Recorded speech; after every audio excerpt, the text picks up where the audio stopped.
So coming from many, many near-death experiences with my family, I learned to pray. I learned to pray with a very sincere heart and ask for life. I said, all I asked the Creator and God was that we live and that we breathe. I said, that day in 1975 when they had that shootout, that's all I asked. And I said, the Creator heard my prayer and He gave me a dream. I said, from that dream I became a sun dancer.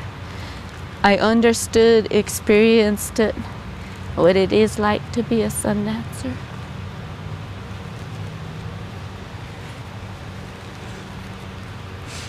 My first day of sun dancing, the very first day, I was really happy. I was just so happy. I'm doing something for my nation so my nation will live. Thank you, Tunkaishila. Thank you, God. Thank you, Unchi Maka. Thank you, Chamaka. You give me a way, so thank you. I was really happy to dance.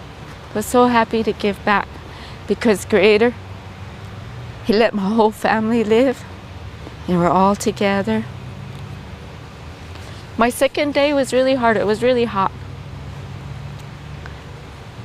My mom, she said, Arla, you know, when you sun dance, you can't just keep praying because pretty soon the body is going to get tired. It's going to want to give in to the flesh. It's going to keep your mind. So on the third day, I really knew that. It was like water, water.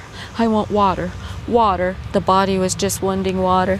And she told me that when my body is competing with my spiritual self to kick into and to sing the sacred songs, because the songs are prayers too. So started singing. I always sing the Sundance songs when I Sundance. So that kept me going the second day. The third day. The third day was really hard day. And then in the Indian way you say Ichko Kipa is whenever you got to do a great hardship, one of your relatives is going to come share your hardship. So I have my cousin, she's my sister cousin, her name was Viola Hikro. She's going to come support me and us two are going to dance. So my mom, she made Viola her Sundance stuff and we got ready.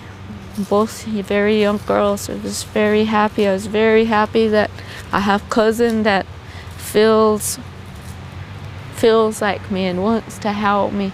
So there's two of us that Sundance. And me, I always thought that I was a real strong and tough woman because all my life I rode horses. To be a horsewoman, you have to learn how to take a lot of pain because a horse can buck you off, slam you on the ground like nothing. So then I always think I'm tough because my dad and my brothers always say, oh, you ride horses all the time. You're a cowgirl.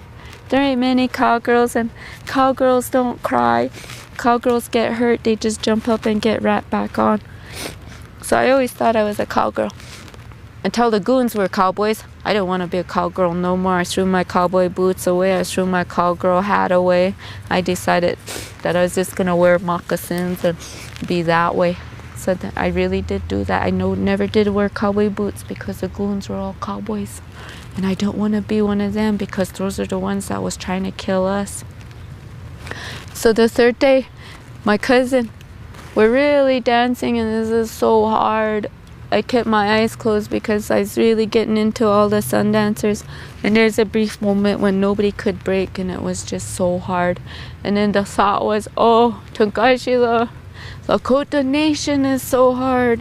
All those men were falling down. It was really sad for me to see our sun dancers doing that. So I really closed my eyes and we were faced towards the west. So I had my hands up, really praying. That sun dance is a very sacred sun dance. The first day there's 21 eagles that come, I always say, because we have the most sacred pipe there. Eagles will fly so low, 21 of them, so many of them, it's just not one or two. Therefore I know this is very sacred. And those eagles, they come so low and they're screaming. So you know the difference between an eagle bone whistle and a real eagle. It's like I hear all those whistles going, really praying for my nation that they live. Close my eyes and hear way up in the sky, I heard the eagle. He came spiraling down, so I was really happy because he's coming to help us, the one bleaklish come. So he is coming down. So I was looking and hearing the sky, I seen a lady. She had her hands up in the air, she had real long hair. She was sitting, she had a peace pipe in her hand. And my friend, my cousin, Viola, she's laying on the ground. So I was really praying, can you help my sister get up? So when I seen that woman in the sky, she was outside, tapped her. So she looked at me and we smiled, and after that the whole world was good. We weren't tired, we weren't sad, we were just happy girls to be sun dancing again because we seen something so beautiful in the sky. We no longer prayed that we no longer prayed for water, we were just happy because we had energy, we had strength. So I danced for 4 years and 4 days. And then I became very ill. And my uncle, he's a holy man and medicine man. The Canadian Indians, they always take him back to Canada and keep him for a month or two. And when I got ill, he was over there. So my mom, she said, I'll take you to my cousin. He's a medicine man and his name is Dawson Nohurs. We'll go have healing ceremony for you.